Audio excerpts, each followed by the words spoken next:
Thanksgiving is coming up, and Thanksgiving is an incredible opportunity for worship pastors to cultivate gratitude in our congregations. It's usually one that we don't think a lot about because it comes on a Thursday, so it's like it's right before Christmas and Advent, and then Thursday is so far removed from a previous Sunday that oftentimes Thanksgiving is a little bit of an afterthought in worship. But I want to give you a quick little tool that you can use in a small group with your family and your kids, or I've even done it on a Sunday morning.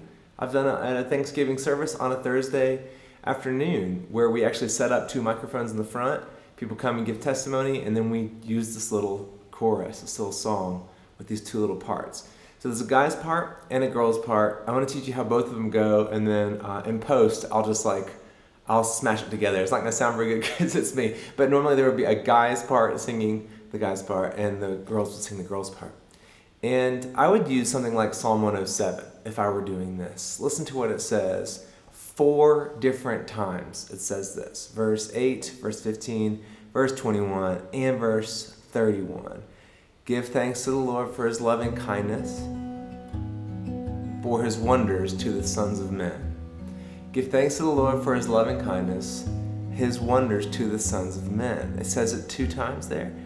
3rd time, give thanks to the Lord for his loving kindness, his wonders to the sons of man. Verse 31, give thanks to the Lord for his loving kindness, his wonders to the sons of men.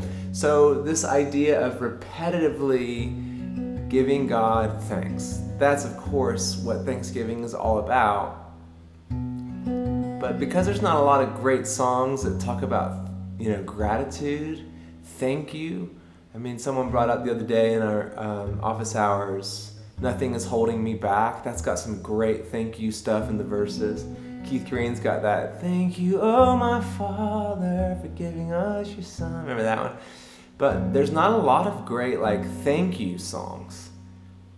And if you're doing something with a small group or with just your family, you probably need something really simple. So here's where this little chorus comes in. Very simple little thing. I've used this probably every year for the last 10 years. And now I can't get away from it. People are like, will you come lead us in the thank you song? And so I'll teach you how it goes. The guys go, I will give thanks, I will give thanks. Real simple, 1, 6, 4, 5. I will give thanks, I will give thanks. So I would teach the guys that part, get them to sing it with me, and the girls' part goes, thank you, thank you, thank you, Lord.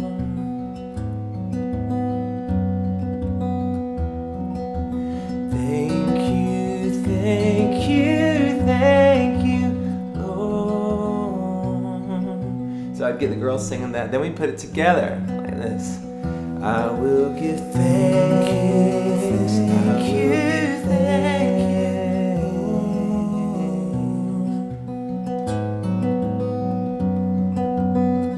I will give thanks, thank you, thank you. Okay, so that's how the parts work together. And the way that the tool kind of works, or the liturgy, I guess you could say, is what I would do is I would teach them that song, teach them the parts. Guys, we're going to sing this part. Girls are going to sing your part. Let's put them together. Okay, and then I'd say, now here's what we're going to do. We're going to go around the room and say what we're grateful for. What we want to thank God for in this time, not just as a token act of gratitude, but as a spiritual act of worship. What are we thanking God for? And I'd remind people of Psalm 107. Give thanks to the Lord for his loving kindness and his wonders. So it's for who he is and for what he's done. Let's give thanks. So what do you want to thank God for? And then I would open up the room, and if it's a small enough group, I'll actually start at one side and work all the way around. What do you want to thank God for today? And whatever they would say, I would invite then everyone in the room to let's give thanks collectively for what that person just gave thanks for individually. So let's all get in on this together. Let's let one person's gratitude bring all of us into worship. So I would just sit there and play some version of 1, 6, 4, 5 while they do this. Sometimes I'll just sit there, I'll go off tempo, but I'll just keep that key established. And so let's say it's a little kid and they say, I want to thank God for my family. I'll go, great, ready? I will give thanks. Thank you.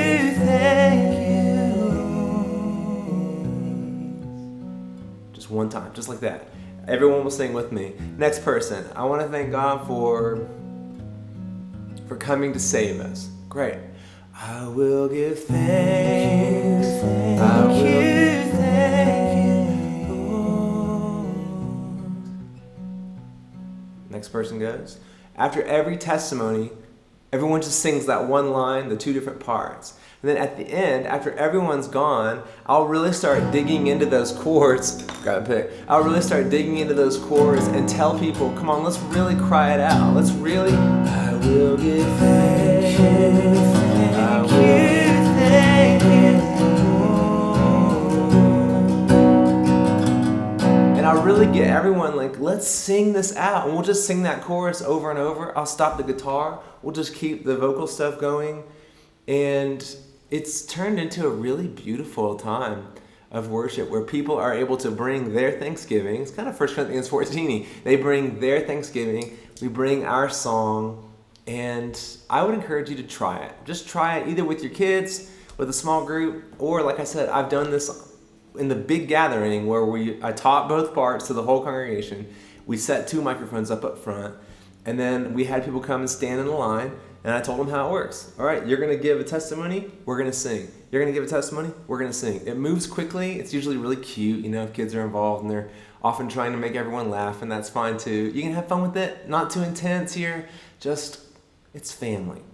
And I would encourage you to try, if not that, something else, try to leverage the opportunity that Thanksgiving brings us as a culture to pull it away from Black Friday and shopping and all the rest and pull it back to worship in your communities. I hope that helps, and I'd love to hear if you try it, how it goes.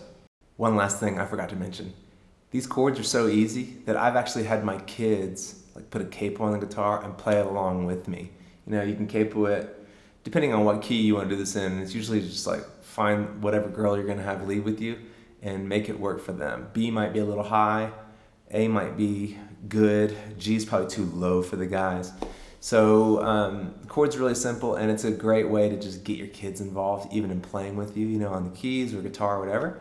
And then the last thing is more scriptural.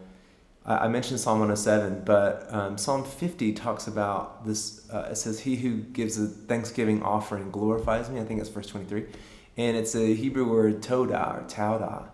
And maybe you've read that before, but this is a beautiful word to praise God by giving thanks for 2 things. For what he's done, like we've already mentioned, but also for what he's not yet done. To thank him in advance for what we're believing him to do. So I want to encourage you to, even as you lead people into gratitude, to not just think back to what God has done.